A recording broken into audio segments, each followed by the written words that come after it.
Here is the next topic, that is erosion cycle. The changing external forces also work along with weathering. External force जो change हो रहा है वो weathering के process से हो रहा था, हमने अभी पढ़ा है.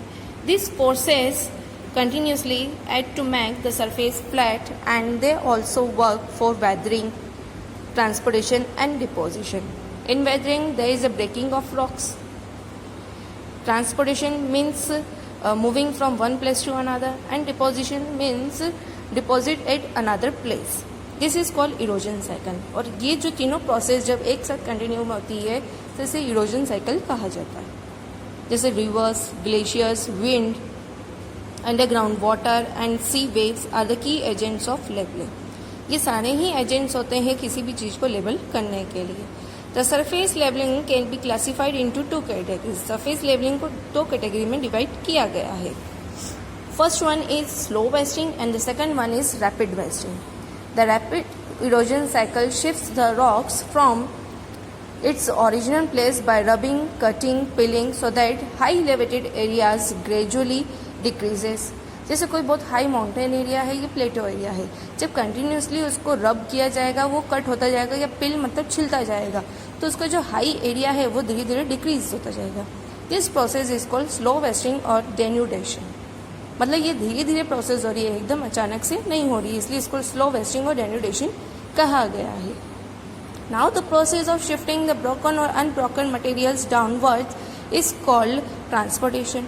कोई भी अगर रॉक ब्रोक हो रहा है या शिफ्ट हो रहा है और कुछ अनब्रोकन मटेरियल के साथ वो आगे मूव होता जा रहा है, देन उसे ट्रांसपोर्टेशन कहा गया है. The process of deposition of weathered materials in low lying regions or holes is called aggradation. और किसी भी हॉल या गड्ढे में जब भी वेदर्ड मटेरियल जमा होते जा रहे हैं तो उसे एग्रीडेशन कहा गया है. As long as the weathered materials fill up the holes. कई बार ऐसा होता है जो बहुत सारे होल्स होते हैं उसको ये वेदर्ड मटेरियल ही फिल कर देते हैं. It's height keeps on growing. और जब वो गड्ढे भरते जाएंगे और भरते भरते वो बहुत ऊंचे होते जाएंगे तो this process is called high wasting. मतलब जो भी डिपॉजिट मटेरियल है वो एक हाइट ले रहा है, उसे हम हाइट वेस्टिंग कहते हैं. In this the widening and flattening of the surface. Surface का क्या होना, वाइड मतलब चौड़ा होना या उसका फ्लैट होना, उसे सरफेस बैलेंसिंग कहा गया है. This includes both slow and rapid wasting. इसमें दोनों ही तरह की वेस्टिंग आती है, एक स्लो होती है, एक रैपिड होती है, जो एकदम क्विकली होती है और एकदम स्लोली होती है. The process of surface sliding by weathering is called slow vesting, and the process of filling up the holes, जो प्रोसेस होती है होल्स को फिल करने के लिए, वो हाई वेस्टिंग कहलाती है. Now here is next topic, that is function of the running water or river. हमें पता है कि जो भी वाटर रन हो रहा है या जो फ्लो हो रहा है रिवर है उसके भी कुछ फंक्शंस होते होंगे. Some part of rain water evaporates. जो भी वाटर रेन के थ्रू आता है वो कुछ इवेपोरेट हो जाता है, and some of it seeps into the earth. और कुछ जो होता है हमारे अर्थ के नीचे एब्जॉर्ब हो जाता है. And most of it flows down the slope of land in nullahs and reverse. और कुछ जो होता है वो स्लॉप मतलब जो साइड के नालाज या रिवर्स होते हैं उसके थ्रू वो फ्लो हो जाता है. The flowing water of river performs important function of surface balancing.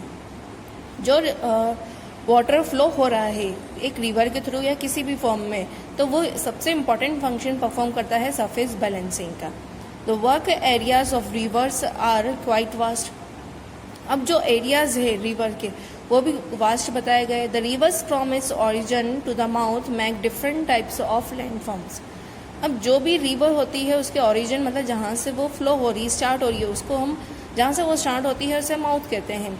Mac different types of landforms. बहुत तरह के लैंडफॉर्म्स बनाती हैं.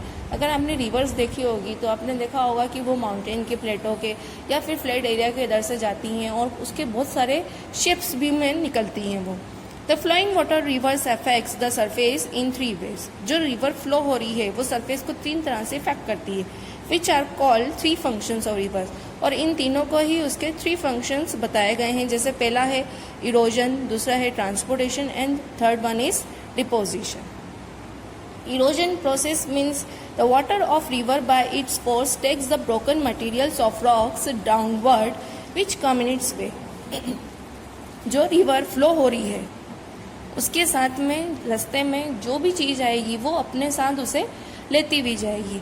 ऐसा नहीं कि वो हर एक चीज़ ले ले, पर जो ब्लॉक है, टूटे भी है मटेरियल रॉक्स के, तो जो भी है वो उसके साथ अगर रास्ते में आ रही है तो वो उसके साथ में फ्लो कर लेगी।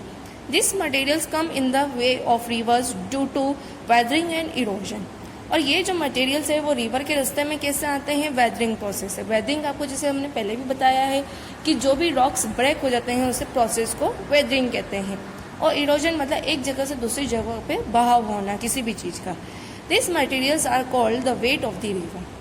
कई बार पानी में जब आप जाते हैं तो आपको ऐसा लगता है कि पानी के अंदर वजन है, या जब वो हमसे हमारी बॉडी से टकराती है तो हमें ऐसा कुछ लगता फील होता है कि उसके अंदर कुछ ऐसी चीज़ है जो हमारे पैरों से या हमारे बॉडी से टच होके जा रही है।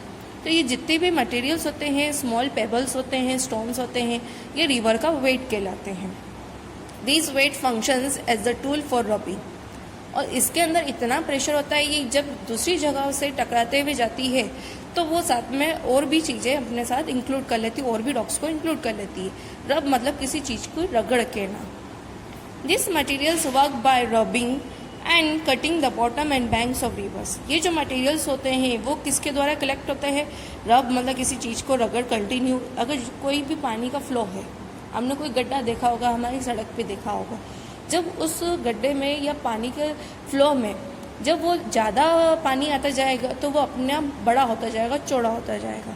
उसका सिंपल से रीज़न यही है कि वो जो पास की सतह है उसको रब होती जा रही है वो, और वो रब होते होते उसको और ज़्यादा चौड़ा करती जा रही है, जिससे क्या हो रहा है, इसके बॉटम का हिस्सा कट हो जाता है। And banks rivers and this make the river bottom deep. और इसी कारण जो रिवर होती है वो और ज़्यादा डीप होती जाती है, एंड जो उसके किनारे होते हैं बैंक्स मोर वाइड, वो चौड़े होते जाते हैं। This process is called erosion. इस तरह की प्रोसेस को इरोजन बताया गया। The work of erosion depends on the quantity of river water. अब ऐसा नहीं है कि एक गिलास या 2 गिलास जितना पानी ही इरोजन प्रोसेस को करे, नहीं। इसके लिए डिपेंड करता है कि उसके अंदर कितना क्वांटिटी का वाटर है, या उसके कितनी बड़ी है वो नदी, उसके ऊपर डिपेंड करता है।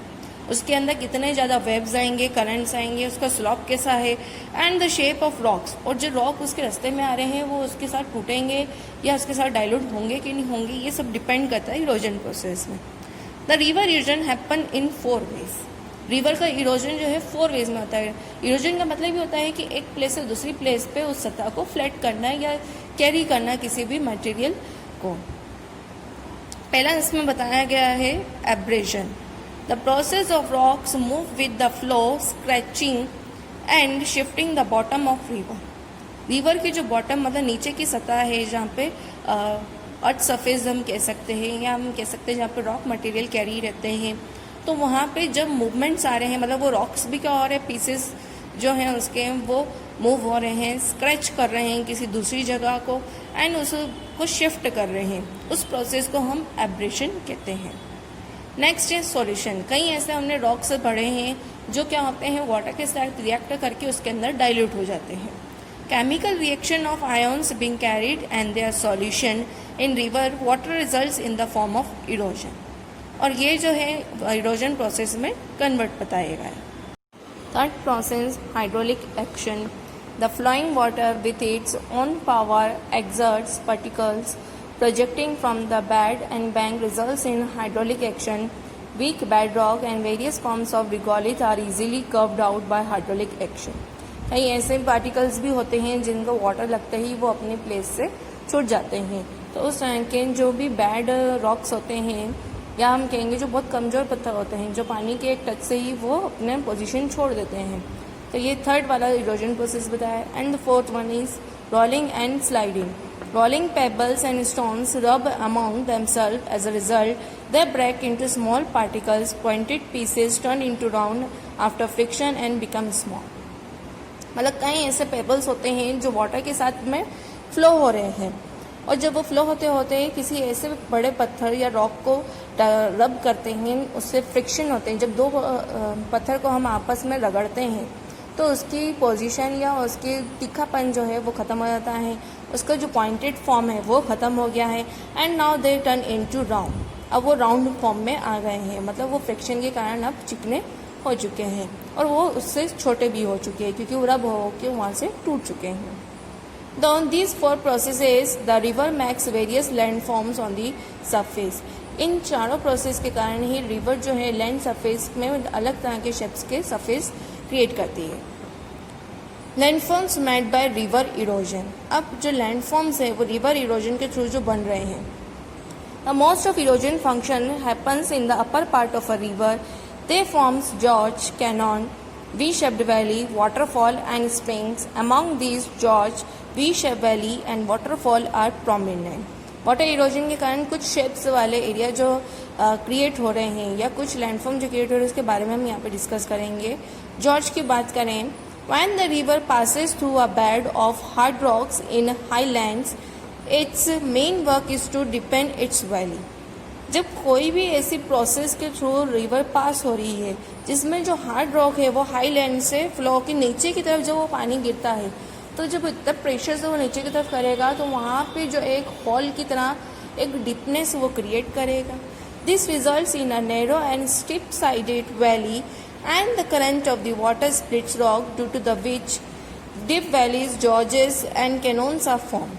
The famous gorge at Beda Ghat in Jabalpur is worth watching. The Grand Canyon of Colorado in the USA is world famous.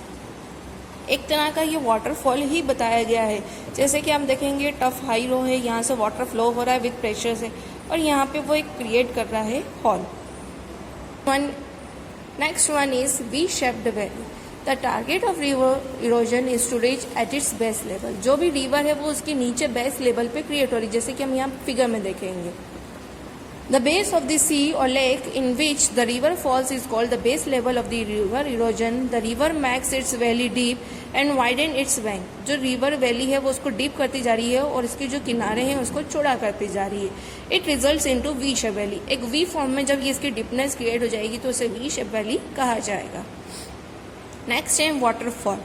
When the river water falls almost vertically from a sufficient height along the course of river, it is called waterfall. Waterfall आपने देखा ही होगा, पानी का झरना जो होता है वो भी एक नए टाइप के हाइट से ऊपर से नीचे की तरफ जाता है और एक नए टाइप के लैंडफॉर्म्स बनाता है। If any rock is vertical in the way of the river then permanent waterfall is form. कोई एक पर्टिकुलर स्टोन अगर उसके बीच में क्रिएट हो गया है और वहाँ से वो वाटर नीचे की तरफ गिरने लगेगा तो जो उसकी फ्लोइंग हो रही है वो वाटरफॉल परमानेंट वहाँ पे बन जाएगा। Water which falls splits the soft rocks very speedily and forms a plunge pool at the base. और उसके नीचे की तरफ एक पूरा पूल बने, जैसे कि हम रतलाम की बात करें, आपने केदारेश्वर देखा होगा, वो हमारे रतलाम का फेमस वाटरफॉल बताया गया है। हमने रिवर इरोजन के थ्रू जितने भी लैंडफॉर्म्स बन रहे थे उसके बारे में बात की है। अब हम यहाँ पे ट्रांसपोर्टेशन के बारे में बात करें। ट्रांसपोर्टेशन का मतलब आपको पता है कि when there is any rock material carrying from one place to another, the river sweeps the rocky materials from one place to another, and this process of river is called weight bearing. The transportation capacity of a river depend on its current. कोई भी river की capacity जो होती है वो उसके current मतलब उसके अंदर जो लहरें उठती हैं, उसके अंदर जो वाटर की क्वांटिटी है, उसके साथ जो पेबल्स है और जो पीसेस ऑफ रॉक्स है वो उसके वेट को इंक्लूड मतलब उसके वेट में इंक्लूड होती है और उसी से पता चलता है कि वो ट्रांसपोर्टेशन प्रोसेस कैसे करेगी। The intensity of river flows increases the transportation also. जो भी रिवर के इंटेंसिटी है उसकी जो स्पीड है उसी से पता चलेगा ट्रांसपोर्टेशन प्रोसेस किस तरह से कैरी होगा। तो यहाँ तो हमने बताया है कि जैसे ही रिवर के साथ जो रॉक्स है वो फ्लो हो रहे हैं एक प्लेस से दूसरी प्लेस से जा रहे हैं तो उसको हम ट्रांसपोर्टेशन कहेंगे। नेक्स्ट प्रोसेस जो है इसकी डिपोजिशन बताया है। When a river enters into plain from hilly areas, किसी भी माउंटेन वाले हिली एरिया से जब प्लेन मतलब फ्लैट सरफेस की तरफ रिवर एंटर होती है, its speed decreases as the slope is very mild. उसकी जो स्पीड होगी वो बहुत ज़्यादा स्लो हो जाएगी। Its capacity of weight bearing also decreases. अब उसकी जो कैपेसिटी होगी फ्लो करने की, जब पानी तेज में होगा तो बहुत सारे रॉक्स को फ्लो करेगा, पर जब पानी का बहाव बहुत स्लो होगा तो वो इतने ज़्यादा स्पीड से आगे स्टोन्स को लेके नहीं जा सकता है, तो इसकी स्पीड भी कम हो जाएगी। Consequently the few parts of weight starts getting deposited. अब कुछ ऐसे पार्ट्स होंगे जो उसके रॉक्स के साथ में हैं, जब उसका फ्लो की स्पीड कम होती जाएगी तो वो जितने भी इसके साथ पेबल्स है या स्टोन्स है या पीसेस ऑफ रॉक्स है वो वहीं पर डिपॉजिट करना स्टार्ट करेंगे। इन द लो पार्ट्स, उसके नीचे वाले हिस्से में पार्ट्स पे होंगे। जैसे कि आपने देखा होगा जब रिवर सूख जाती हैं तो हम देखेंगे वहाँ बहुत सारे पत्थर हमें दिखाई देते हैं। This process is called deposition, और ये जो पत्थर जमा करने की प्रोसेस है इसको डिपोजिशन कहना, मतलब डिपॉजिट करना रॉक्स को। The deposition activity takes place in plain or low lying areas. When the river falls into a lake or in a sea, then it deposits and all its waves there at its mouth. और कई बार ऐसा होता है जहाँ उसका mouth होता है, जिस मुंह से ये निकल रही होती है रिवर, तो वहाँ पे भी ये बहुत सारे रॉक्स को कलेक्ट कर लेती है। The river performing its deposition works in plains and low lying areas also form alluvial fans, oxbow, natural levee and flood plains, dam and plane.